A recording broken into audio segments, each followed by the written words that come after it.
ikan hiu, ikan kerapu, bersatu hidup di laut. Hindu adalah nafasku, Hindu adalah jiwaku. Om Swastiastu, jumpa lagi di channel YouTube Krishna Global dengan materi Trimurti dan Sakti-Saktinya. Trimurti memiliki sakti masing-masing. Sakti artinya kekuatan atau kekuasaan. Sakti Trimurti disebut Trisakti. Trisakti adalah Dewi Saraswati, Dewi Sri atau Dewi Laksmi, dan Dewi Uma atau Dewi Parwati. Dewi Saraswati sakti Dewa Brahma, Dewi Sri atau Dewi Laksmi sakti Dewa Wisnu. Dewi Uma atau Dewi Parwati disebut juga Dewi Durga sakti Dewa Siwa. Dewi Saraswati sebagai lambang ilmu pengetahuan. Dewi Sri atau Dewi Laksmi sebagai lambang kesuburan dan kemakmuran. Dewi Durga atau Dewi Uma atau Dewi Parwati sebagai lambang kekuatan kematian. Kelahiran dan penciptaan disebut sebagai Utpeti. Pemeliharaan disebut sebagai Stiti. Pemusnahan atau pengembalian alam disebut sebagai Pralina. Utpeti, Stiti, dan Pralina disebut sebagai Trikona. Dewi Saraswati mempunyai banyak simbol. Dewi Saraswati adalah Dewi Pengetahuan. Beliau lambang kecerdasan. Beliau dipuja setiap hari raya Saraswati. Simbol ilmu menarik untuk dipelajari. Bertangan 4, simbol ilmu berguna berada di atas bunga teratai airnya mengalir. Lambang ilmu pengetahuan mengalir tiada henti. Keropa atau lontar simbol ilmu pengetahuan kekal. Genitri simbol ilmu tanpa putus, tidak pernah habis. Alat musik simbol ilmu pengetahuan mengandung seni budaya. Bunga teratai simbol ilmu pengetahuan suci. Burung merak simbol ilmu pengetahuan berwibawa.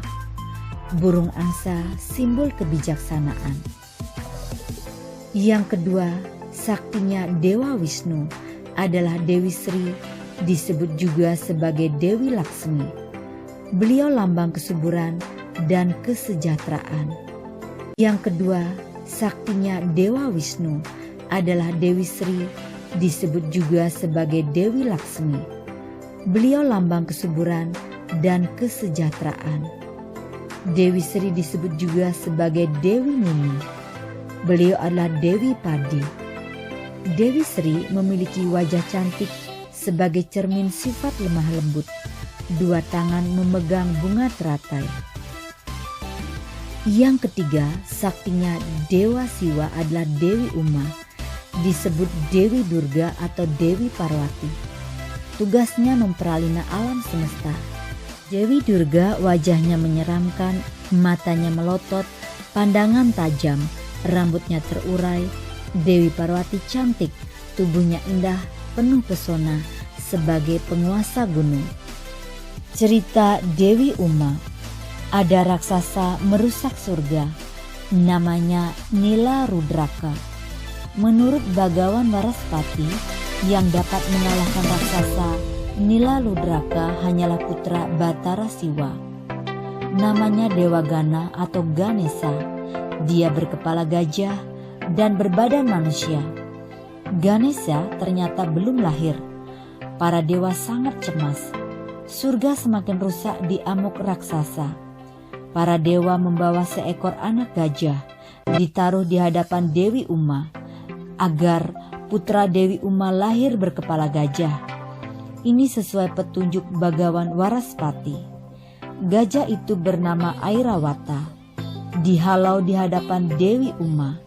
Saat Dewi Uma memetik bunga di taman, karena sangat tiba-tiba, Dewi Uma kaget melihat gajah melintas di depannya. Dewi Uma melahirkan seorang bayi. Bayi yang dilahirkan bentuknya aneh. Bayi berbadan manusia berkepala gajah.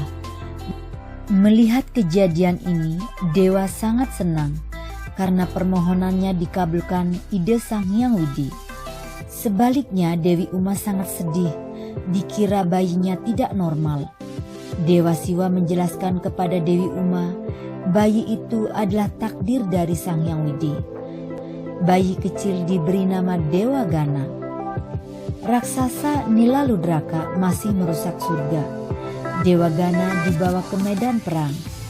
Dewa Gana diadu, walaupun dapat berjalan, keajaiban terjadi.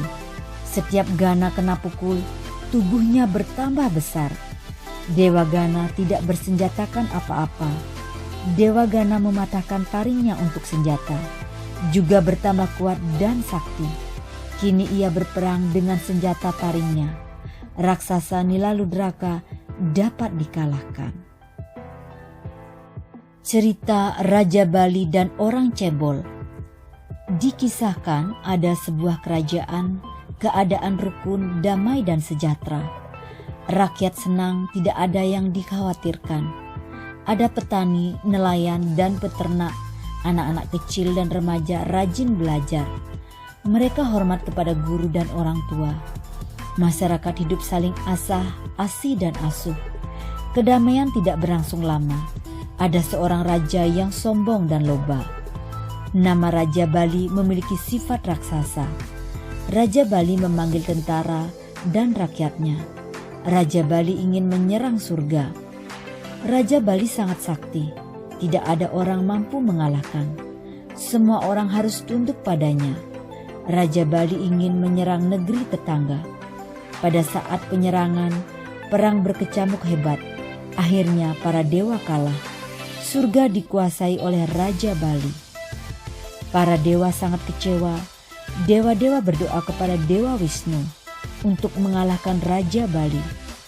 Dewa Wisnu meminta para dewa bersabar. Pada suatu waktu, Dewa Wisnu menjelma menjadi manusia yang bertubuh kecil, seperti orang cebol yang bernama Wamana. Raja Bali melakukan yajna besar sebagai rasa bersyukur telah dikuasainya bumi. Kayangan telah dikuasai. Tidak ada lagi yang mampu menandinginya. Kini Raja Bali adalah raja di raja. Seluruh kerajaan adalah miliknya. Dalam yadnya, Raja Bali mengorbankan kuda. Yadnya itu bernama Aswamedha Yadnya. Pada saat yadnya berlangsung, terlihatlah Wamana memakai pakaian Brahmana. Raja Bali menghormatinya dan berkata, "Wahai yang Maha Suci, apa tujuan Anda datang kemari? Dan tolong katakan apa yang dapat dibantu." Brahmana Wamana menjawab tenang, "Tuanku Raja Agung penguasa bumi, tentunya tuanku tidak berkeberatan jika saya minta sebidang tanah. Luasnya 3 langkah kaki hamba."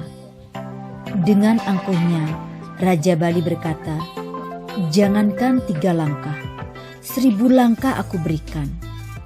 Wamana menjawab, "Tidak tuan, saya hanya minta 3 langkah, tidak lebih." Dan kemudian Brahmana Wamana pun melangkah perlahan-lahan. Yang kemudian kakinya semakin panjang, melewati gunung, melewati bumi, dan akhirnya tidak ada tempat lagi bagi Raja Bali. Semua kerajaan akhirnya dikuasai oleh Brahmana Wamana. Raja Bali tidak punya kerajaan karena sombong dan angkuh. Demikian materi kali ini. Semoga bermanfaat. Saya akhiri. Om Santi Santi Santi Om.